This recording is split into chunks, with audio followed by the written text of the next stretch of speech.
Evening and a warm welcome to the Vanarama National League highlight show. Now, Eastleigh were one of 4 teams coming into the weekend at the top of the National League with a 100% record. So we'll start with the Spitfires up against an Altrincham side this weekend who'd already felt the full force of Neil Ardley's Notts County in midweek in front of the BT Sport cameras.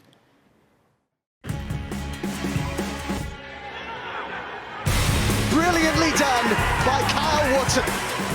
And he found him and he scored. It's that combination again. Wootton feeling for a penalty and he's got one. It's Wootton for Notts. Oh, it's saved. Reads from distance and perfectly placed. Fantastic strike by Dan Mooney.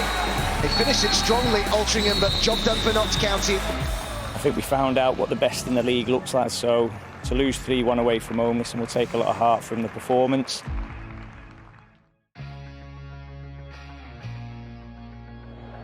Altrincham manager Phil Parkinson was a notable absentee as his side followed up that defeat at Notts County with a trip to Eastleigh. As a precaution, Parkinson and fullback Sean Densmore stayed away, following contact with people who've tested positive for COVID. But if he was watching from home, he had something to smile about after 10 minutes, as Yusufu Cisse gave them the lead. But Eastleigh are beginning to believe they can make a real challenge this season. 7 goals in their first 2 games have put them top of the table, and they maintained their unbeaten start with just one today, the equaliser from Cav Miley, but the manager wanted more. Frustrated, obviously, not to make it 3 wins out of 3, but just said to the boys in there, you know, it's been a tough week. 7 points out of 9, and we're frustrated, and probably not happy we haven't got 9. So hopefully that's a good sign. Sutton's search for a 3rd successive win at the start of the season looked like being frustrated by Weymouth goalkeeper Jack Bycroft. His excellent save from Harry Buterman's header kept the scores level at half-time. But Sutton weren't to be denied their perfect start. The impressive Bycroft finally beaten with 9 minutes left, as Will Randall showed the composure to pick his spot from the edge of the area.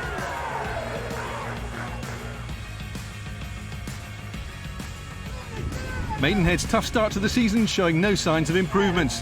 They probably realised this wasn't to be their day when Alan Massey turned Nicky Featherston's free kick past his own goalkeeper just before half-time. Tough to take for Alan Devonshire's side, but Hartlepool were on course for a 3rd successive victory. It was all but confirmed just a few minutes into the second half as they scored twice more. First through summer signing Claudio Afosu, and then Ryan Johnson. Johnson had scored the winner in their midweek win over Chesterfield, and he was on target once again as his shot thundered in off the crossbar. The scoring was completed with 7 minutes left. Gavin Holohan ending a good Hartlepool move with a long-range shot. This, the 10th goal Maidenhead have conceded in just 3 games.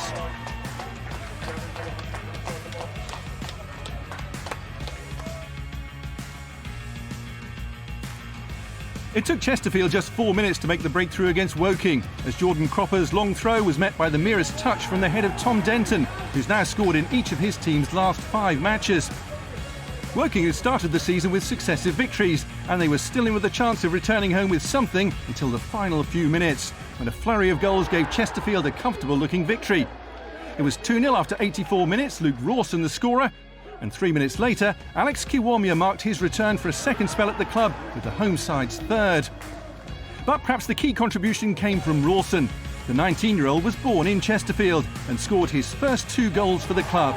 This calm finish completing an emphatic 4-0 victory.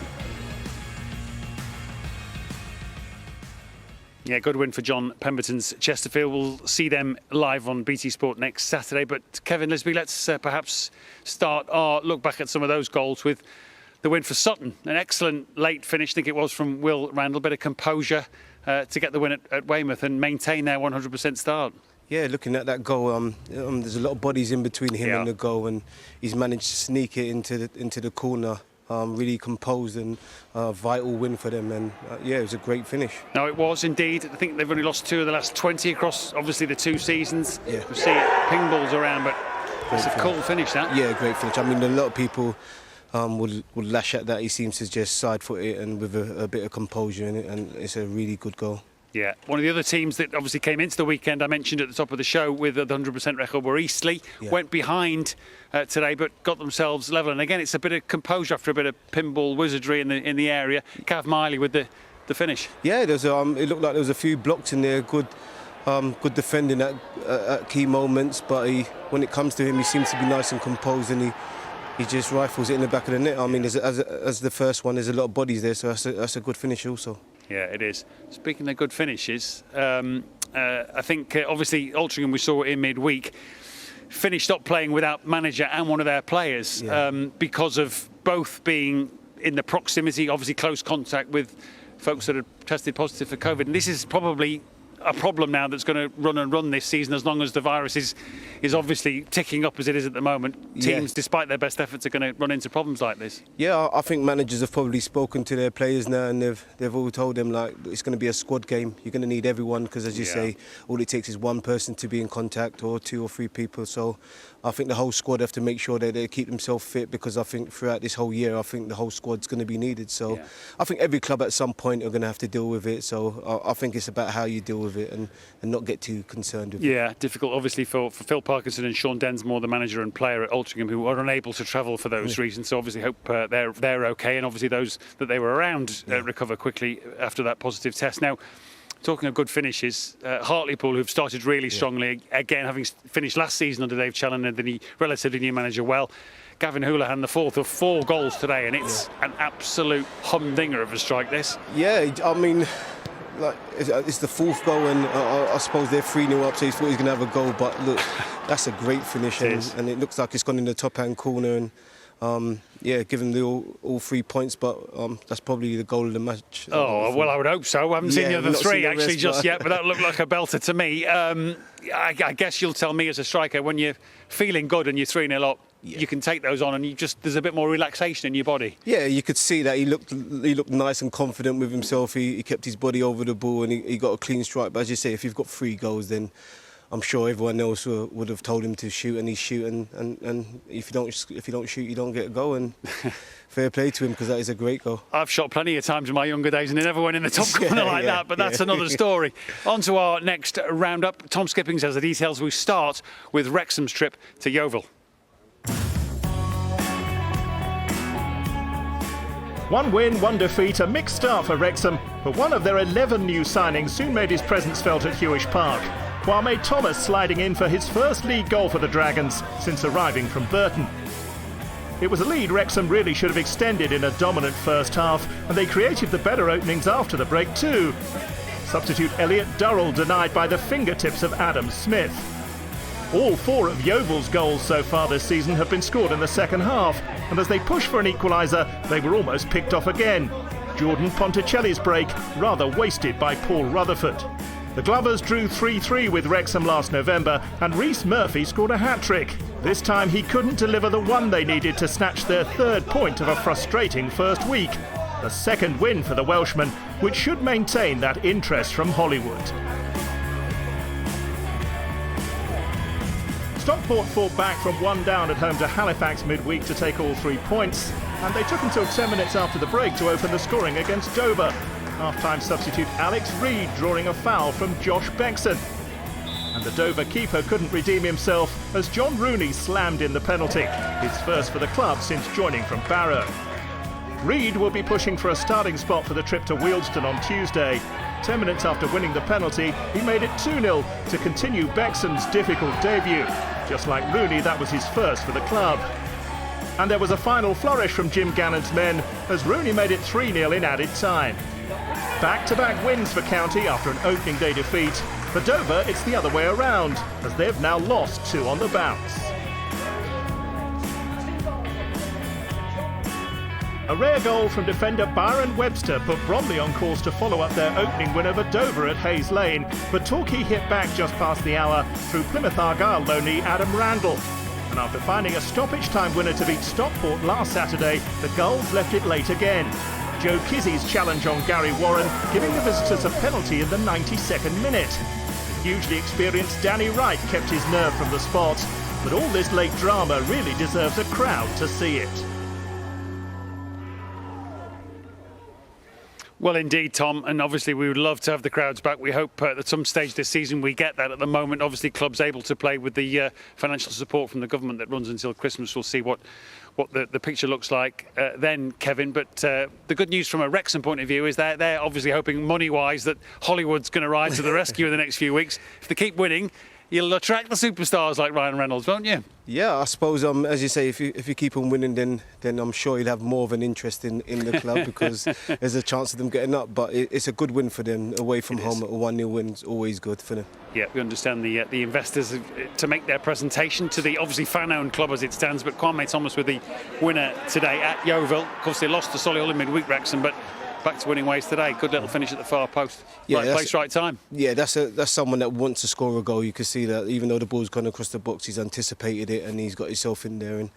And most of your goals are scored in between that box, and he's got a nice little tap in for himself. Yeah, Stockport, good signings, not least John Rooney, who was so instrumental for Barrow last season.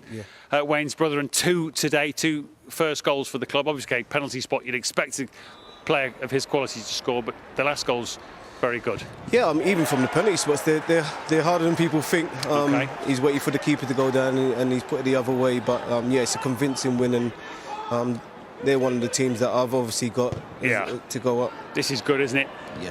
It's unselfish at the far post to set it for him, and then you said that touch. Yeah, that first touch sets him up nicely, and the keeper's on his way down, and he just slides in the other corner. So that's a really good finish. Yeah, if you're getting your new signings to gel as quickly as it looks like they are doing at Stockport, they're going to take a bit of stopping. I think two of them got their first goals today, am I correct? So, yeah, you just want to get all your players scoring goals. You want to get your defenders keeping clean sheets and everyone feeling good and confident about themselves. So, yeah, that's a really good win for them.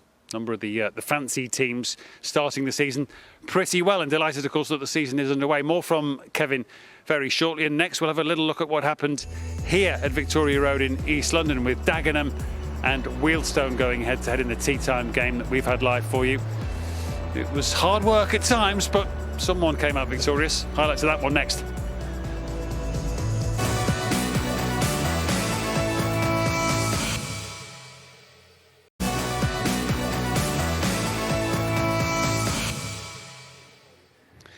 Welcome back to the Vanarama National League highlights. Our next stop is right here in East London. Dagenham and Redbridge now into their 5th season at this level after dropping out of the Football League, and their first ever league meeting against Wealdstone, who of course were promoted into the National League back in the spring. Watching this one for us, Adam Virgo alongside Seb Hutchinson.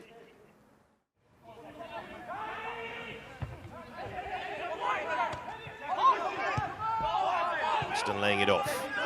Dagenham just need to foot on the ball at the moment, and they play it long. And this is a chance, and is it going to loop in? No.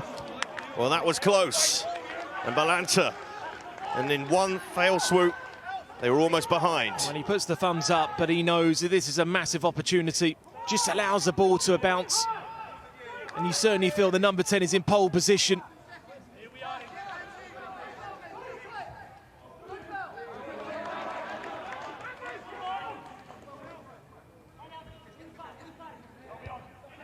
And McCallum's flicked that on nicely.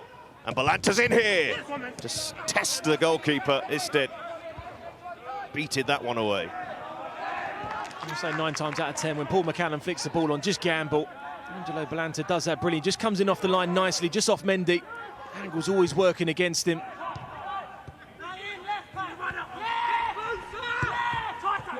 Tried to play the clever pass into Wakefield, but Balanta has it. And now things have opened up nicely. Brundle. Weston, McCallum's in the middle. Weston to run at a Fete. Weston, good clip ball in, Brundle attacks it. No foul. Back in again, and McCallum just over. That's the closest we've come in the second half. Well, it's his first real opportunity, isn't it? Balls out wide, balls in the box, Paul McCallum. So effective and so strong. Maybe claiming a foul there on Phillips after the cross came in. Does that so well time and time again. Brown wins it. And that's nice play. Here's McCallum. Back to Balanta. Time to bend it and score. And we have our breakthrough. Finally, Angelo Balanta. And Wealdstone's resistance ends. And delight really for Daryl McMahon, even though he's not showing it. More relief than anything. Well, it's just playing out in the wrong areas. We said time again, you press well. This is certainly what happens when you come against good sides.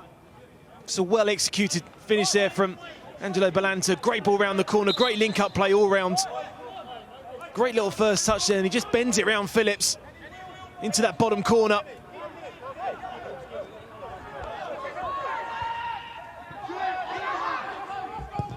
Smith hangs it in, lovely ball, what a chance, Slew to follow up, and he's missed it. A glaring miss, and a big chance right at the end for Wealdstone to snatch a point, but it's not to be. Did you nearly steal a point at the end, or actually would you have felt that it was fully deserved? I thought on chances it was a tight game. Maka changed his tactics today from the previous two games. We watched him, he played forward up front, tried to press us, so you can see where the technical train trying to move the ball and overload it in wide areas. And it was a tight game. It was, you know, probably the best player on the pitch who scored the goal. I thought Balanta was excellent for them. Darryl, not a classic by any stretch, but you'll take the 3 points and you're off the mark. Yeah, no, like I said to you before the game, I think the first two games we've played in front of teams too much and been not created enough chances, and I think today we had numerous attempts, especially in that first 20 minutes. Wasn't the prettiest of games, but we're happy to get 3 points. You'll be off into Darryl McMahon's office at some point. What are you likely to say to him? Well done and happy birthday. That is the perfect birthday present. I don't presume that you meant to give it to him, though. Yeah, I think he's earned it, so fair play to them, a full credit to Dagenham. They've earned their 3 points today, and we'll lick our wounds and move on to the next game on Tuesday. Does it make any difference that you got 3 points on your birthday? It makes it better, yeah. I'm looking forward to having a glass of wine now when I get home. Well said, Darryl, and of course best wishes from all of us to the Dagenham boss. They probably just about deserved it in a hard-fought, hard-bitten kind of game, Kevin. Yeah, as the manager said, I think Balanta was the best player in the park today, and he just so happened that he got the winner because I thought he was excellent and he showed a bit of quality in the final thirds, which probably was lacking from both teams. Yeah, a number of chances came and went really for him in that first half, and then that little bit of quality interplay sets him up, and he's just got the calmness and the technique to just steer it into the far corner. Yeah, it's a great finish. I mean, it looks easy, but it's quite hard because he's actually leaning back. After some good play, as we spoke about, this is probably the best player of the game. Yeah, you mentioned they just got caught between wanting to play out and going long. Yeah, I've said that they've tried that all game, and I think they got caught that time, and one or two touches there, and touch out of his foot and wraps it round the defender, and it's a great finish. And as I said, if anyone was going to do that, I felt like it was going to be him. Yeah, McCallum working hard, even if he's not yet in the goals for his new team. Yeah. Balanta, obviously, we know has got quality from his days further up the league ladder. Yeah. I think Callum actually wins it as well, I think, from the back, and he gets them on the attack high up the pitch. But sometimes you can pinch your point, and they nearly did with pretty much the last kick of the game, first for Lafayette and then for Jordan Slew. Yeah, I think they should have. I think the header's a really good chance as well.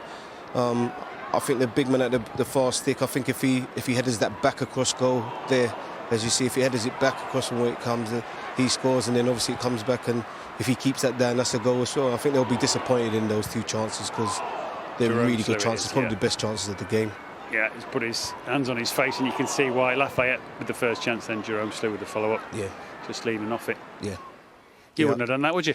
No, I would have scored both of them. That's the difference, of course. OK, on we go to our final roundup of the evening, and Chris Ford has all the details.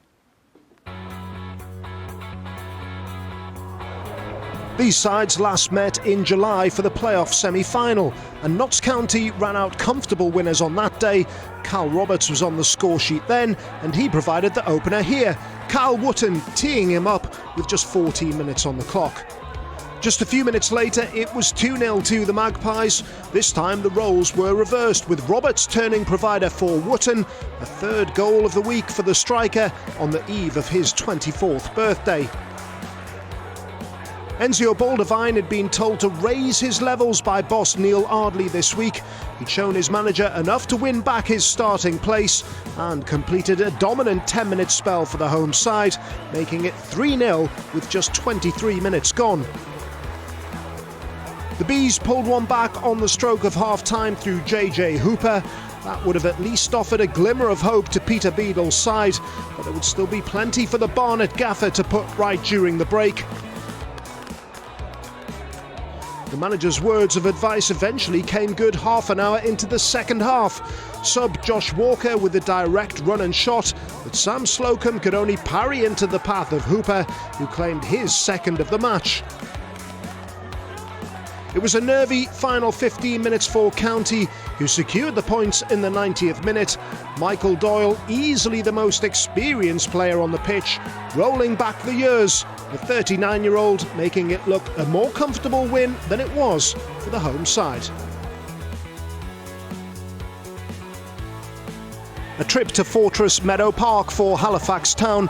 If Boreham Wood could avoid defeat, they would be guaranteed a full year unbeaten at home in the league. They needed a fine save from keeper Nathan Ashmore 10 minutes from the break to keep the score at 0-0. Luke Summerfield the man denied in spectacular fashion. The home side's best chance fell to Jamal Fifield, who couldn't even test the town keeper. The stalemate confirmed a year unbeaten at home for the Wood, who last lost on the 26th of October 2019 and don't play again at Meadow Park until the 27th of this month.